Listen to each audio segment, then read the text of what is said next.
Gary graduated from Talawanda High School, and Gary called me a while back and asked if he could come with his friend Chris Herron to talk to our kids about the dangers of drug and alcohol abuse.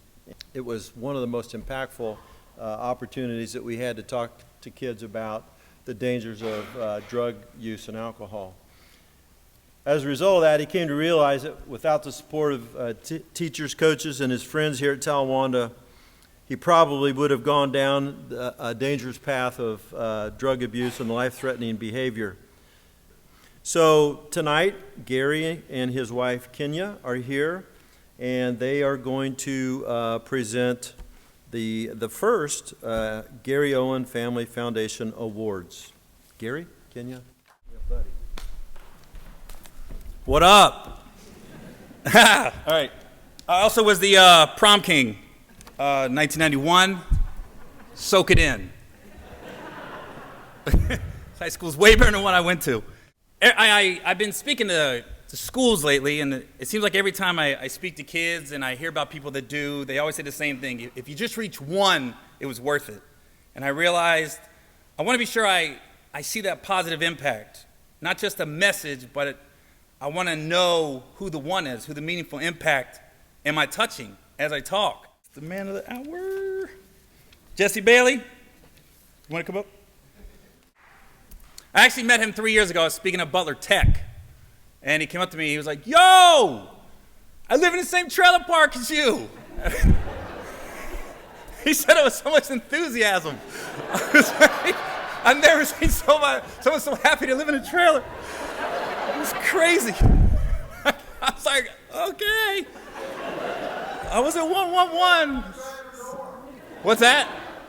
What's that? Did we just get a heckler? Did that just happen? I did. When we did the interviews, I didn't remember him right away. I was like, he said, yo, I met you.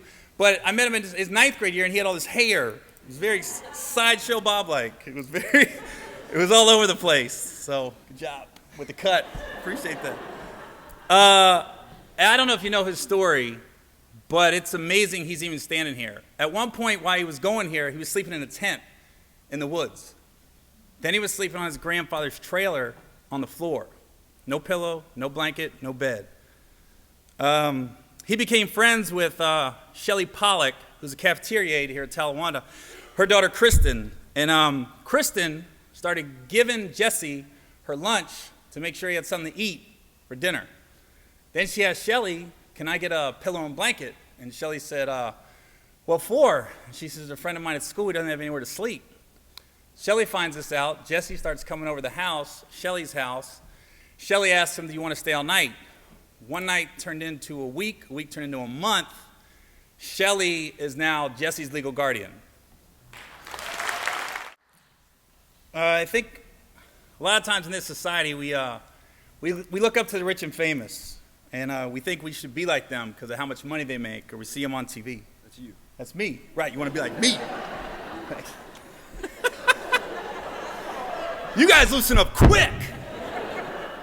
And what my problem with society in general is we don't put value on certain professions. To me, if you get up for work and you punch that clock 9 to 5, there's value in that.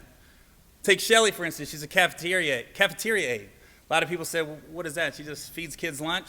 Nah, that's a woman. Every day she comes in contact with hundreds of kids. And how she greets that kid could dictate that kid's day. If she smiles at that kid, sometimes that could be the first smile that kid sees that day. Kid gets a bad grade on the test, is feeling down, he can come to the lunchroom, Shelly can be, it's all right, there's other tests. There's so much value in that.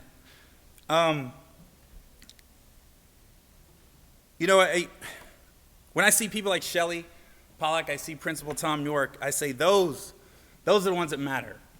Those are the ones we should be valuing and celebrating.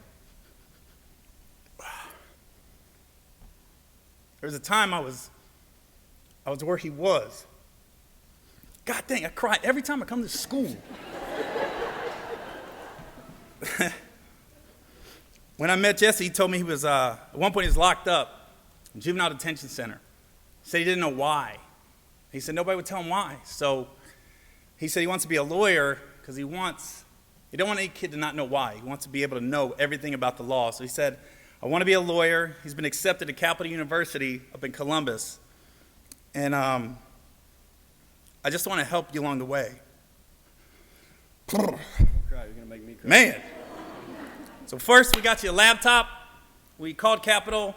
We got the same thing. We got all the programs. We got everything on it. Vanna White. That's black. It's my black Vanna White. Black Vanna White.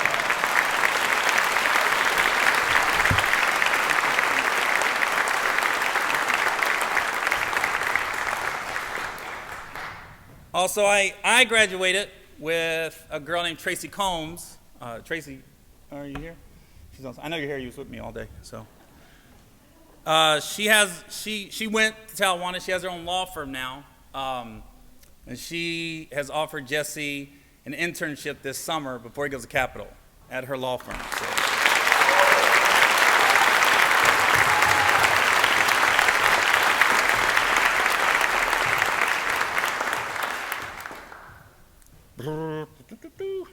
All right, last thing is, when I heard his story, I thought computer's great, internship's great, but it just hit me like his whole life he hasn't been dealt the best hand so far. Cards haven't come up in his favor. But he played the hand. Didn't fold. Didn't fold. I just think it's about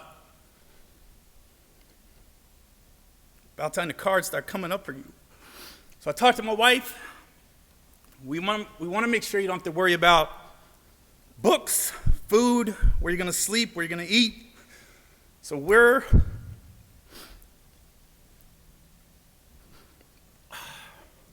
going to take care of your school all 4 years.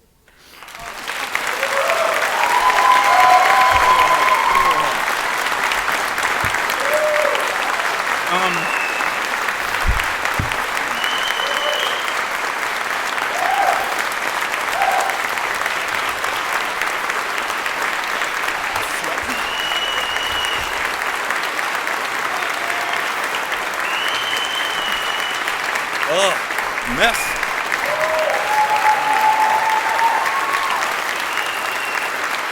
I'm sweating. All right, that's good. We're good. We're good. All you gotta do is keep your grades up. You have a new black stepmom. Yeah, you always wanted one. You ain't gotta worry about me. That's the one you gotta worry about. And how you can pay me back is do the same.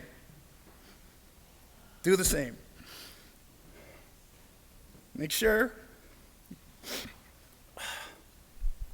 your name means something. You told me you wanted to change the course of your life. Make sure that Bailey name means something. You be the change you want to see in other people. And maybe 20 years from now you come back, you do the same thing to another kid. I'm out.